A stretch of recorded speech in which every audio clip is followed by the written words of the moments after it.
आतंकवाद के खिलाफ भारत अंतर्राष्ट्रीय स्तर पर समर्थन जुटा रहा है। इस कदम में भारत को एक और सफलता मिली है, जिसमें उसे अफ्रीकी यूनियन से आतंकवाद से निपटने के लिए एकजुटता दिखाई। यहां एनसीपी-एससीपी नेता सुप्रिया सुले के नेतृत्व में प्रतिनिधिमंडल इथियोपिया पहुंचा है। यहां उन्होंने भारतीय प्रवासियों से मुलाकात की, साथ ही भारत का रुख बताया। पहला, उसके बाद राज्य, उसके बाद पार्टी और उसके बाद फैमिली।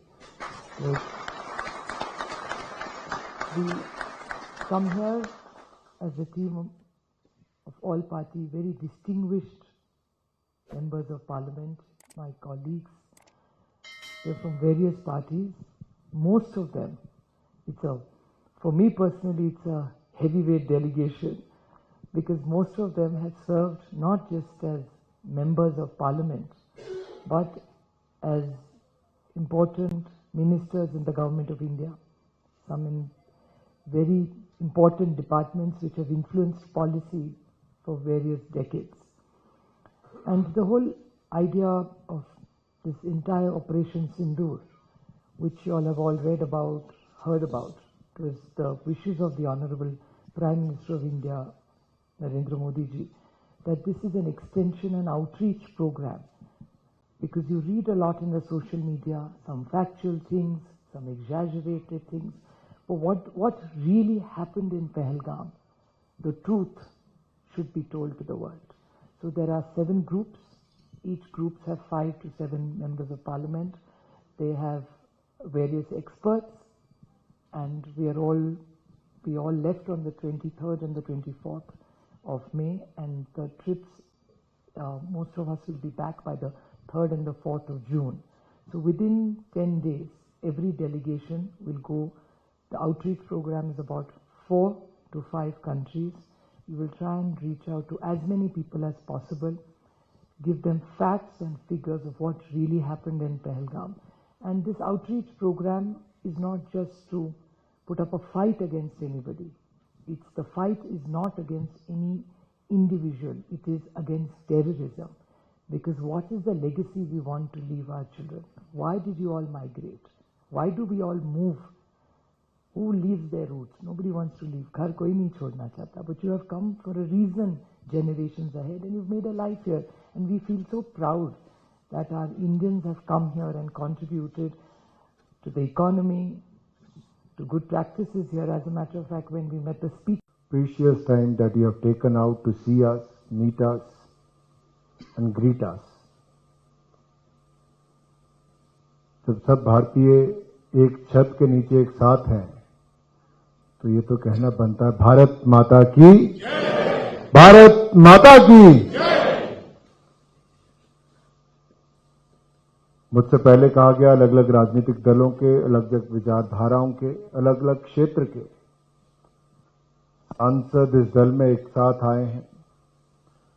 हमारे दल, विचारधाराएं, क्षेत्र, भाषाएं सब अलग हो सकती हैं, लेकिन संदेश एक है, और वो संदेश कड़ा और स्पष्ट है, जीरो टॉलरेंस अगेंस्ट टेररिज्म।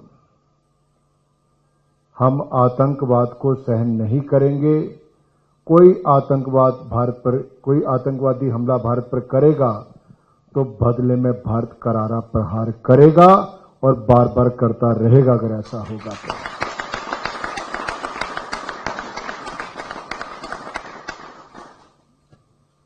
मुझे दुनिया भर के बहुत सारे देशों में जाने का अवसर मिला।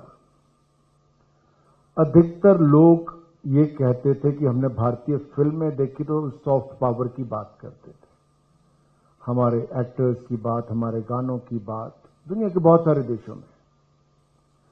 इथियोपिया में आके मुझे जो अपनी एक और सॉफ्ट पावर पर गर्व महसूस हुआ, यहां के पूर्व प्रधानमंत्री से लेकर स्पीकर से लेकर किसी भी बड़े दल के नेता से मिले हों या सांसद से लेकर किसी व्यापारी तक भी मिले हों, सबने कहा है हमें शिक्षा देने का काम किसी ने किया है तो भारतीय टीचर्स ने और एजुकेशन सिस्टम ने किया है।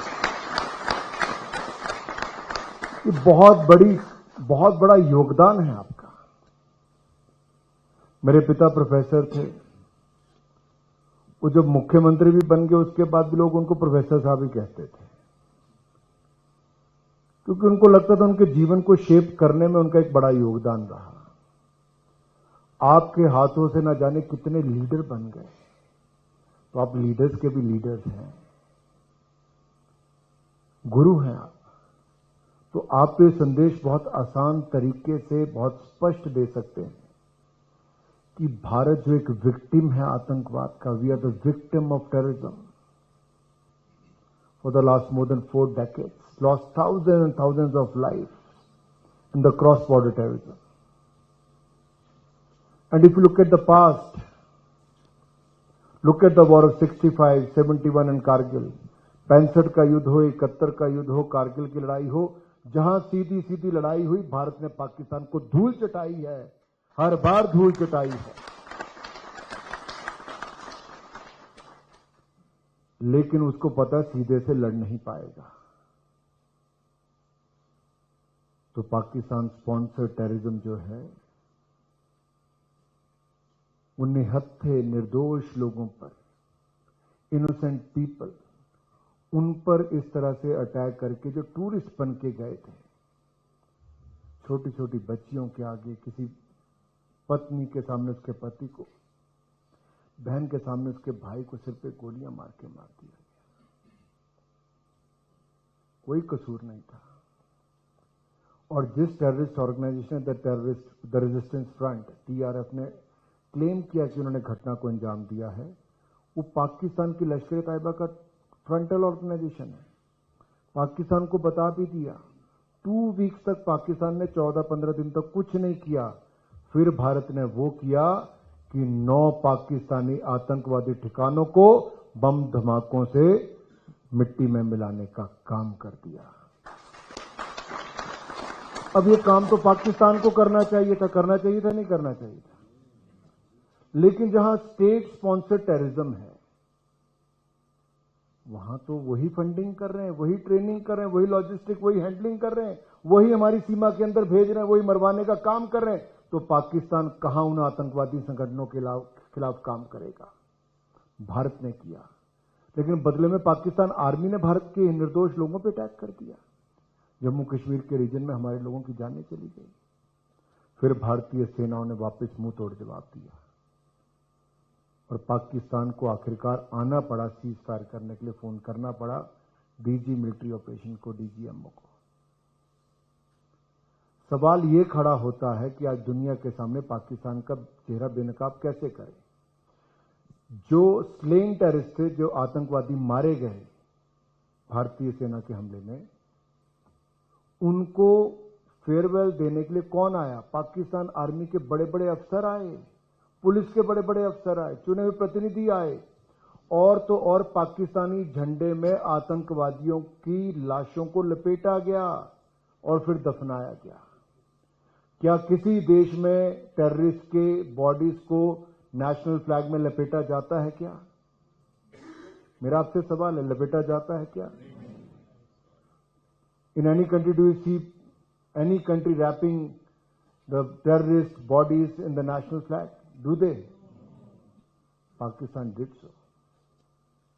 पूरी दुनिया ने उनके चेहरे को देखा, और यही चेहरा हमें दुनिया को दिखाना है कि उनके डिफेंस मिनिस्टर हो, उनके फॉरेन मिनिस्टर हो, सबने माना कि हम 30 साल से 30 ईयर से डर्टी जॉब करते आ रहे हैं।